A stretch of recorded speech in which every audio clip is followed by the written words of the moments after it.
Ah yes, the folding card table. Relic of a bygone era in American history. A time before the McMansion and the man cave. A time when the majority of Americans lived in less than 2,000 square feet. Fewer than 2,000 square feet? Well, their houses weren't very big anyway, and they lacked space to dedicate an entire room to frivolity and conspicuous consumption.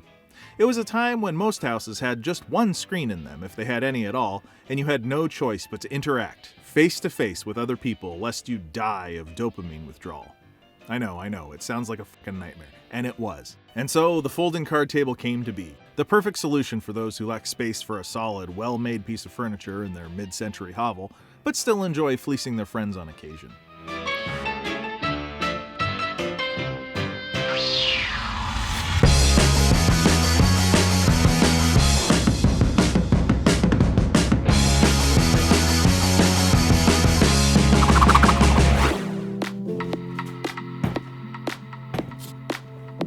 We fished this old table out of the Craigslist dumpster. The 8 miters are held together with joint fasteners, which have become loose as the wood has dried out and shrunk. My initial plan was to pull them all out at once and then run the table through the table saw on its end. But it seemed way too precarious to try to balance the table on end and run it through the saw, especially since the whole table was just going to completely fall apart if I pulled out all of the fasteners at once. So I modified that plan by pulling one fastener out at a time and substituting the biscuit joiner for the table saw. I did one joint that way, and then I got my head out of my ass and simply replaced all of the metal joint fasteners with floating wood tenons and wood glue. So simple, yet so elegant. By the time I had pulled the last clamp off, this old table had gone from 6 to midnight. I mean, it was stiffer than your grandpa in Cialis. It was stiffer than the drink that brought you into this world. It was stiffer than... well, you get the idea. It felt a lot more solid than before. The leg hardware was all bent up though, so I straightened it out as best I could. One leg popped off its rivet, so I put it back on and peened the rivet back down. Some jackass replaced another rivet with a giant bolt that chewed up the wood where the leg closed over it. I pulled that thing out of there and replaced it with an aluminum rivet.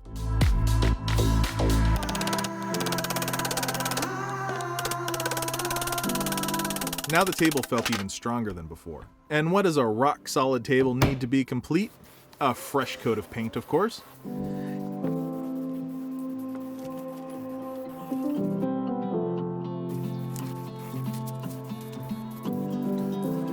Getting the old felt off the table was the hardest part of the whole project. So hard, in fact, that it was a near total failure, so I scrapped that plan altogether. Luckily, I had another piece of masonite that came with the table as sort of a cover. It was badly warped, but there was a space right in the middle that was relatively flat that I could use as a new tabletop. Since the front side of the masonite was concave, and the back side was convex, we decided to put the felt on the back side, figuring use and gravity would eventually pull it flat, and probably, ultimately, concave again. After we cut out the new tabletop, I realized I could have just flipped the old tabletop over and saved myself the time and effort of cutting out the new tabletop, but what's done is done, and now we have a backup tabletop, I guess. I used a good old-fashioned hammer and nails to tack the top down, just as it was before. Then I masked off everything but the strip of felt and masonite that I intended to glue. I let it sit for a minute and moved to the opposite side of the table. Then I came back and tucked the first side in. I worked my way around the whole table, masking, gluing, and tucking. Meanwhile, Bonnie was making templates of the chip trays and cutting out felt for each one. I cut out cork for each of the cup holders, and then, before we knew it, we had a brand new table. And what a table it is! It folds up, it's lightweight, and it's easy to carry, so you can take it with you and play cards anywhere.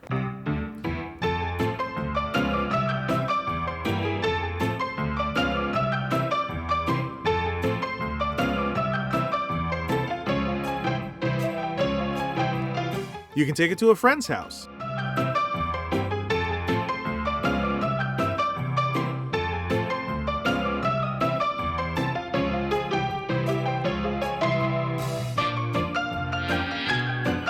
You can take it on a camping trip and play cards by the fire.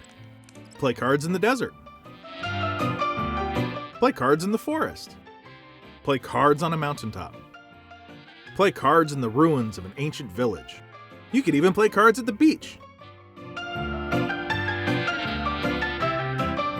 This table could have just as easily been discarded like that puppy you bought during the lockdown, but instead we'll be able to enjoy it for many years to come. Thanks for taking the time to watch our video.